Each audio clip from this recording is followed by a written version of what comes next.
Does this conduct bring honor and reputation to the office of the deputy governor?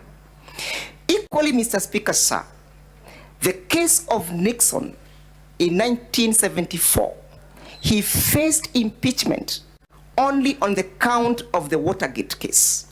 What had the President of the Republic of America done, the United States of America done? Sent individuals to go and break into the Democratic National Convention offices at Watergate. Then he made attempts to conceal that evidence. On that basis, a president went home. On the basis of soliciting, receiving 800,000 shillings from poor Kenyans, Mr. Monda must go home. On the basis of using the state resources to harass innocent and hopeless Kenyans, Mr. Monda must go home. On the count of misuses of the county resources, the meager county resources, Mr. Monda must go home.